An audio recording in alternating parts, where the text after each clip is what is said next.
Welcome to NASDAQ Trade Talks. I'm Jill Malandrino, global markets reporter at NASDAQ. What should women approaching retirement age know when it comes to financial planning? Jamie Englebert, President and Chief Compliance Officer of Englebert Advisers, joins us for Financial Literacy Month to discuss. Jamie, it's great to see you as always. Welcome back to Trade Talks. Jill, thank you so much for having me. Anytime we can talk about women helping women, I am all here for it. And we are all on board with having you on the show. Let's start with the basics here. Why is it important to take control of finances and knowing where all the bodies are buried? Because you got to know what's going on with your money.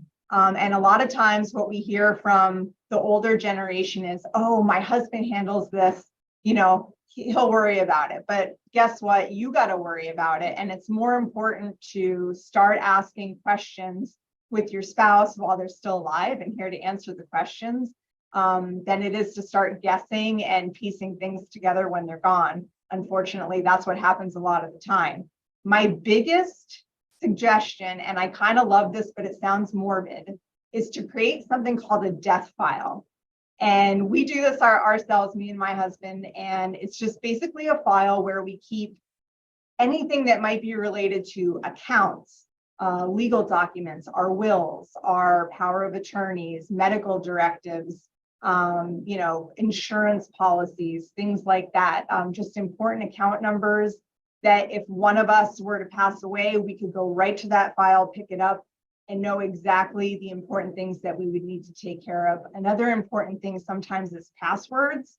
And I know a lot of times we have to constantly be creating new ones, but it's important just to share those things to make it a little bit easier if your spouse passes away.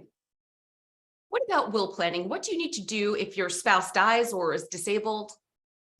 The most important piece of advice that we tell people is use an attorney, an estate attorney. Don't ask your neighbor who's like, some other kind of attorney. Go straight to an estate attorney. A lot of times people don't want to spend the money. We hear attorney and we just think big dollar signs. But to be very honest, sometimes it will be less expensive to use the attorney and get things done right than it would to kind of take care of things on your own, and then a mistake is made and you end up paying a bigger price anyway.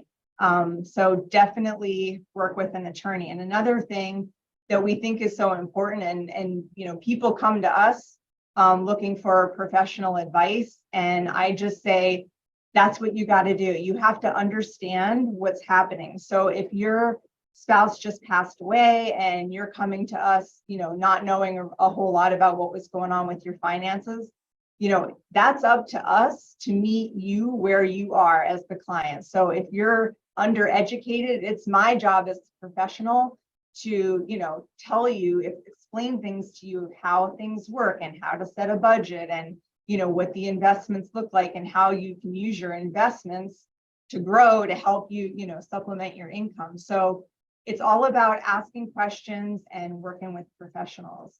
And another thing, a lot of people, when they think about a will, they're thinking long term, they're going to be old and, their spouse is going to die, a long time from now.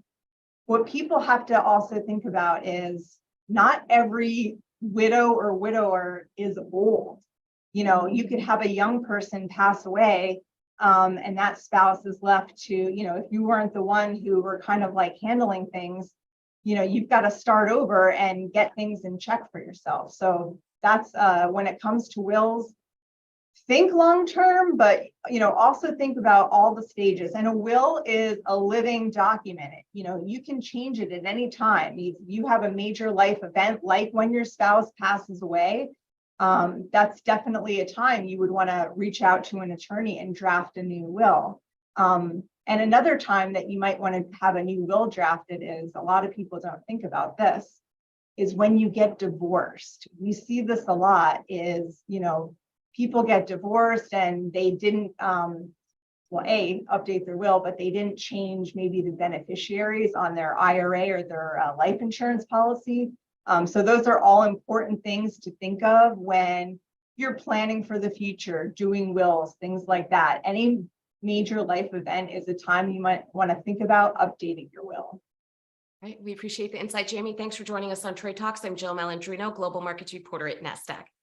Thanks.